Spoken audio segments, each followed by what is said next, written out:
Alrighty, I'm guessing Duran has seen Suicide Squad. Um, uh, well, here's what I like to say about Suicide Squad. Okay, the introduction of the characters and their backstories was really interesting, and that basically tells where the movie is really going. Jared Leto as the Joker, he was okay to me, but not wonderful. Okay, it was a nice scene showing Batman when the Joker and Harley Quinn was driving in that car and going into the water. It's nice to see Batman. Okay, all the villains were really good, but oh my goodness, the Enchantress with the introductory scene, she was really scary. Very. And everybody getting ready for battle and being IED'd, putting that chip inside them was really cool. To me, Harley Quinn steals the show. Yeah. Yeah, and the scene with the Enchantress and her brother was really good. The Suicide Squad first fighting sequence was also very good. Harley Quinn's flashbacks to me was very interesting. Mm. And one scene that was really funny for me is where Harley Quinn saying, "Yeah, she's got a hickey," when I think she was sat next to Will Smith. And the fight sequence against the Enchantress was very good, and it was a great ending to see the Joker wanting to free Harley Quinn when he was dressed in the police gear, and the post-credit scene with Bruce Wayne at the end. That was also nice to see. Funny thing you mentioned with the chips, that's actually a nod to the animated movie Batman Assault on Arkham Asylum, because it's basically the exact same thing that they did Hmm. there, where they were supposed to, I think, break someone or steal something from Arkham, and one of the guys, tried pressing their luck, and Amanda Waller blew them up. So Hmm. I that think that is was being, KG Beast. yeah. Amanda Waller is just one of those women. It's just like, do you want to try my patience? I'm good. I'm good. But Viola Davis, I was really surprised how pretty much accurate she nailed it compared, particularly with regards to how CCH Pounder had portrayed her in the Justice League animated series and Justice League Unlimited. It's the two are pretty much equal. That's pretty much all I can say with regards to that. Duran, do you have anything further to add to Suicide Squad? Because I feel like I kind of unintentionally stepped on your toes there. No, no, no, no. Everybody has got a right to their own opinion. It's just I expected more about this movie, but uh, we'll see what happens in the future. All right. And I'm guessing Fenice didn't see this one either. Nope. Okie dokie. Number 6, Independence Day Resurgence. You could argue from one angle that was this sequel really warranted since the loose ends were tied up in the original. Director Roland Emmerich had been trying to put a sequel out for years to show what could happen if the aliens tried a revenge mission against Earth for stopping their Harvest Initiative. It would have seen Will Smith's Captain Steve Harris return, but he was asking for $50 million for two sequels and apparently had scheduling conflicts. Um, on a minor side note, before we go further, I love Will Smith. I really do, but in all honesty, he's not worth 50 mil for two movies. That's just me calling it. I mean, he's a damn good actor. He's one of these actors that just improves with time and just gets better with age, but he's not worth 50 mil. I'm sorry. And, I'd be saying the exact same thing if it was Jeff Goldblum, Bill Pullman. I'd be saying the exact same thing if it was Robert Downey Jr., because at the end of the day, Fox have got to be realistic with their budgets. And, I don't think there's anybody who gets paid that kind of money these days. So, again, I am a huge Will Smith fan. I've loved everything he's done since Fresh Prince, but I don't think he's worth that kind of money. Hey, that's just me. We do see Jeff Goldblum, Bill Pullman, and the ever-amusing Judge Hirsch reprise their respective roles and seeing what situations they find themselves in 2 decades later. While the returning cast gives stellar performances, I found that the new cast members could have been given more time to breathe in the roles, as I found too much material was trying to be squeezed into a 2-hour movie. I think Liam Hemsworth was the only one who had any notable character development, whilst the rest are seemingly not there long enough and almost as background characters. Visually, it's as impressive as the original, as the 96 movie's effects, both visual and practical, still hold up amazingly well today. It's a good sequel, but not without its flaws. Aside from Duran, who else saw Resurgence? Duran, you're up. Okay.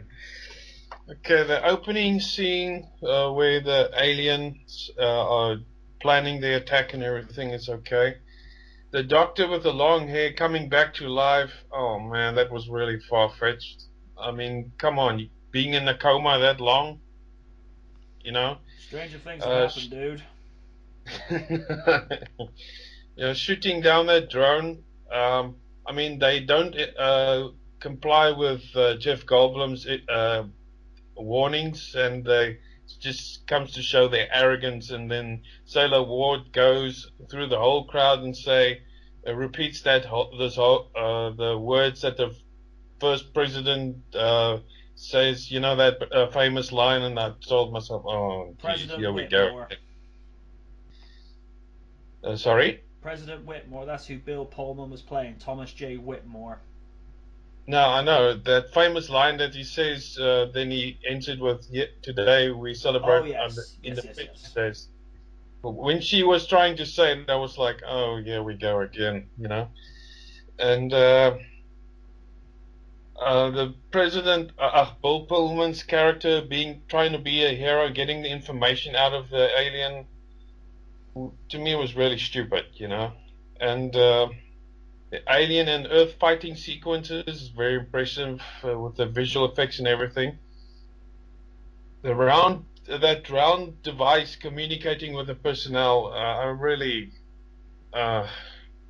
was okay, but not wonderful. And the alien ship blowing up at the end, again, it was okay, but not wonderful.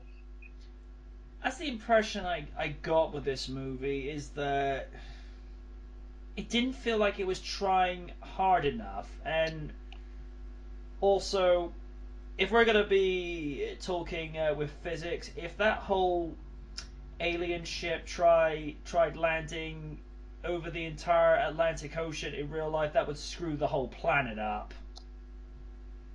Because that probably would end with the planet being blown up in half, which, yeah, that wouldn't end well. No. Alrighty then, I guess we'll move on to the next one. TMNT, Out of the Shadows. I find it interesting that the studio give the fans everything they asked for, from Rocksteady and Bebop, focusing more on the brothers, Krang and the Technodrome, and the reintroduction of Casey Jones, and yet this film underwhelmed at the box office. The inner conflict of being unable to be a cohesive unit provides for a more compelling story this time around, as Donatello's discovery of the mutagen being possibly able to turn the brothers human causes a division between those that want that chance against Leo's decision that they're turtles and should just accept it. Megan Fox gives a better performance, improving on her initial appearance as April O'Neil, while Stephen Amell's character seems to be misplaced, as I don't ever recall Casey Jones being a cop. The callbacks to the 80s series is there if you know what you're looking for, from Donatello's cartoon graphic on April's communicator, the horn of the turtle van being a nod to the intro with ba ba ba ba ba bam, and to hearing the cartoon theme played at the end was more than enough to speak to the hearts of those that grew up with the original animated series. Turtle power. Aside from Duran, who else has seen this? Duran, you're up. Okay, looks like this is becoming a habit.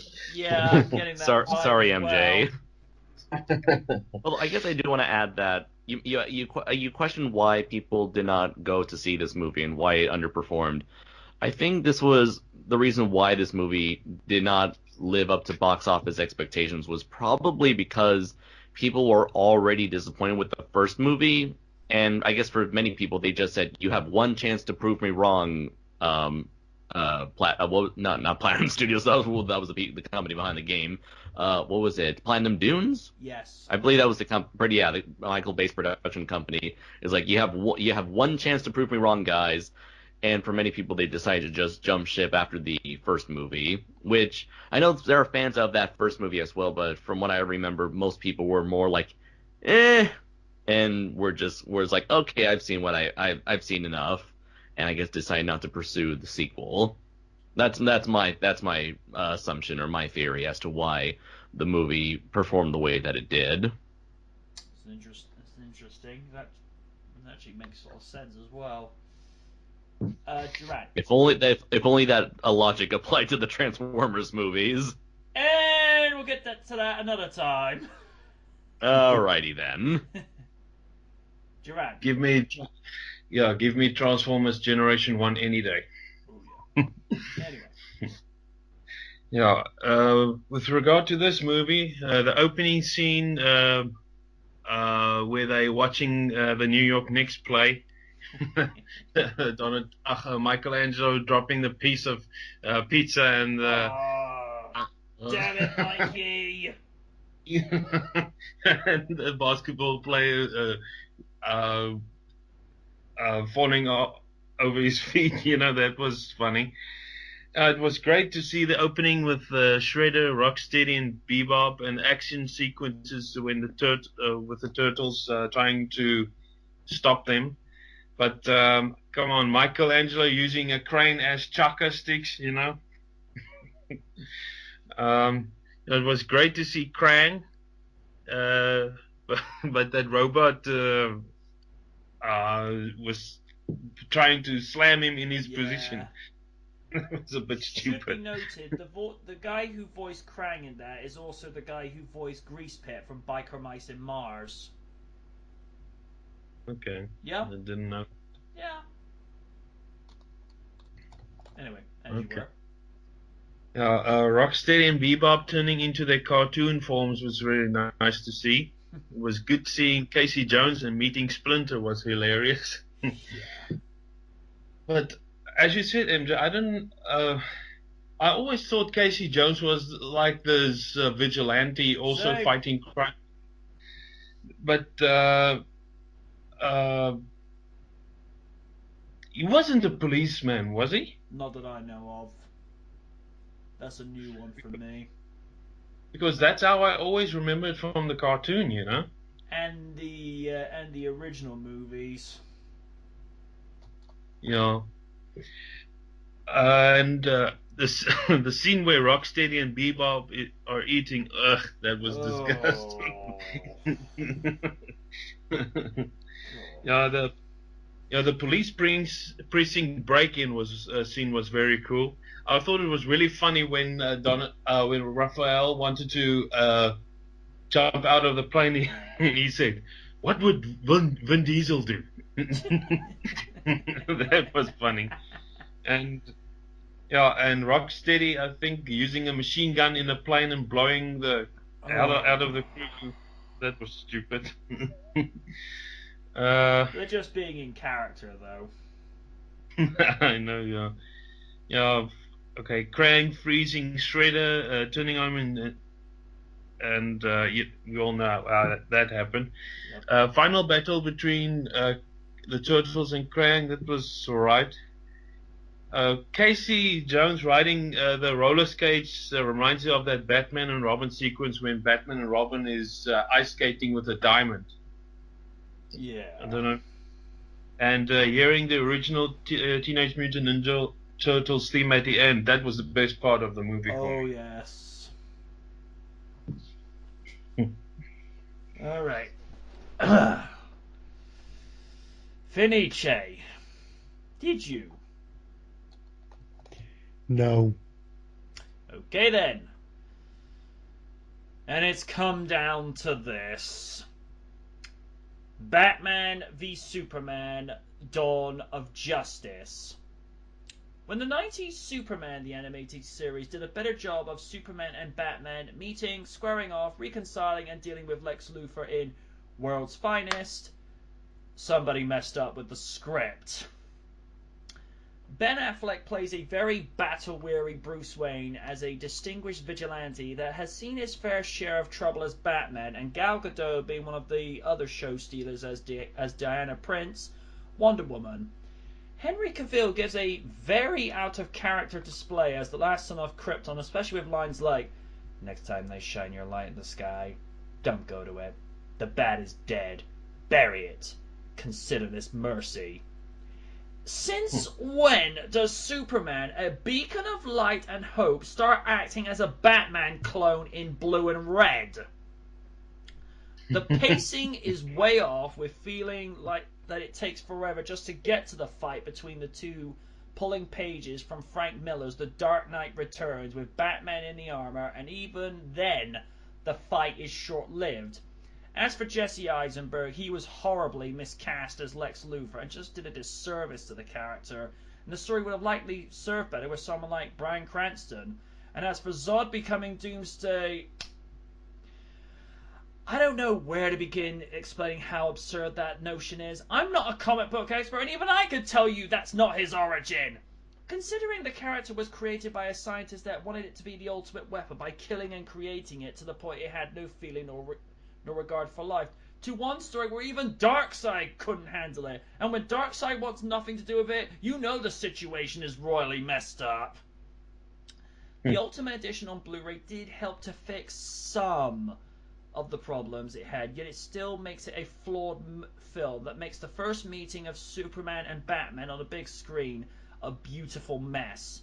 One thing is certain, as a director, Zack Snyder needs to go. With Batman, he more or less gets it. With Superman, however, oh boy, back to the drawing board for him.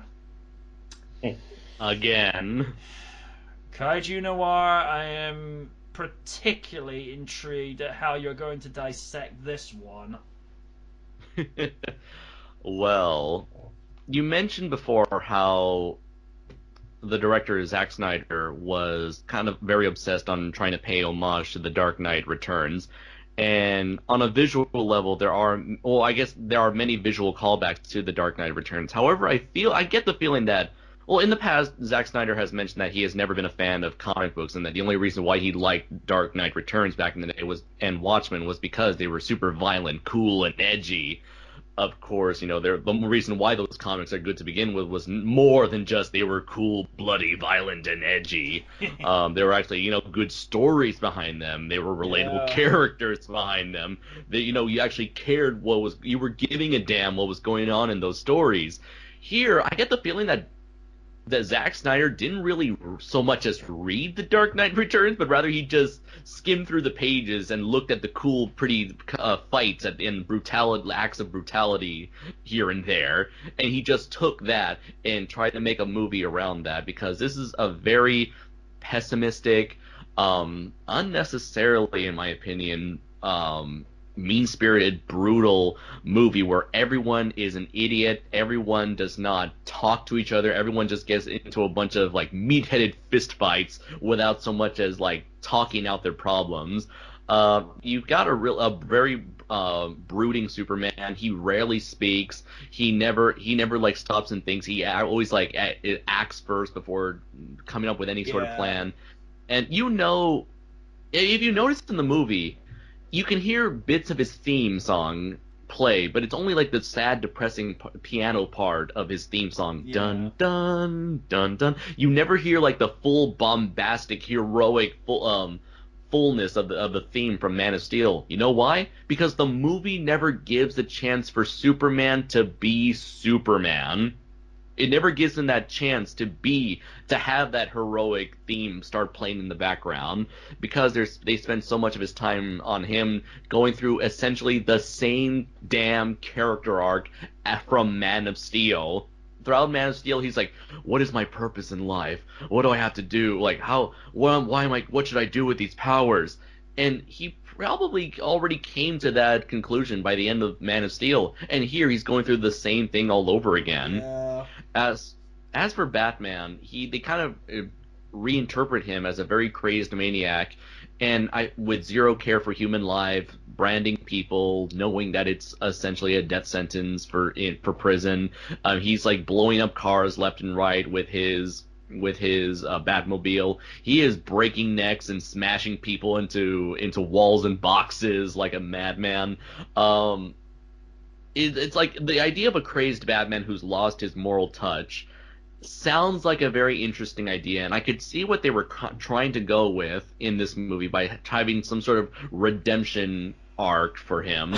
But again, it's like the execution itself, along with so much padding and so much influence from the studio to make this a Justice League tie-in as well as a Batman v Superman movie, that it feels very incomplete. It feels very how would you say, like a patchwork of ideas poorly sewn together. And so like the whole redemption arc for Batman just feels very incomplete. And when it came to the actual fight itself, it's really difficult to have any sort of investment in the fight when you know it could have been completely avoided altogether had Superman been smart enough to say, "Lex Luthor has my mother. Can you help me?" Of course, Batman being stupid, he never gives him the chance to say that. And, well, I guess Superman could have had the chance, but he just decided, screw it, and just starts bum rushing Batman, because that seems to be his only method of solving issues. Like in the beginning of the movie when he just bum rushes and smashes that one African terrorist through a wall, essentially killing him. Now, they never say that he killed him, but you can tell smashing someone through a wall pretty much equals death.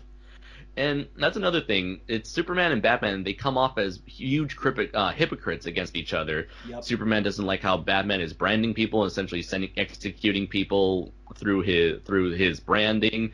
Meanwhile, Superman, he's doing the same thing whenever he's rescuing Lois, like we saw in the beginning of the movie. Batman doesn't like Superman because he essentially killed he was responsible for the deaths of everybody and of a lot of people in Metropolis. And again, we see Batman killing people, criminals left and right.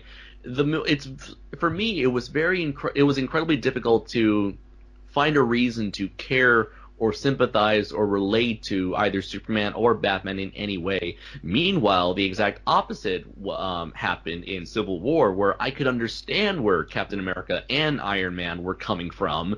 I can understand why they made the decisions that they made. But here it's just one big giant like, "You suck, no you suck, no you suck." It's just like, it's kind of like what you would find in a debate between two people on the internet, individuals just mudslinging insults at each other. Could you imagine? Only here they're just mudslinging. Could you imagine Superman and Batman having a flame war in a forum? Oh my gosh. And it was you are, but what am I? I know what you are, but what am I? And it was you are, but what am I? That sort of thing, right? He's like, "Man, even the dialogue in the movie sounds like that. You're not brave, men are brave." And the whole and Martha like I mentioned thing. how it's like how the fight started was contrived, but how it ended was even more ridiculous. I can imagine like the writer was thinking to himself, "Oh yeah, their mothers have the same name. This is so clever. This is so smart. People are going to love this." And of course, there's not much more I can say to the whole Martha thing, because everyone under the sun has already said their piece as to why it's stupid to begin with. Maybe it could have had an idea. It could have gone somewhere. But again, it's all about the execution. The execution just like ruins any sort of good idea in this movie. And I do want to say I did like Wonder Woman for the short amount of time she was in the movie. But however, if you were not a comic book fan and you never heard of Wonder Woman, you would have no idea who she is and where she fits into all of this. And so you would have to be if you're looking at this from like a filmmaking perspective with no comic book in background info whatsoever, she's like the most randomly placed character of all time, considering how she has little to no development whatsoever.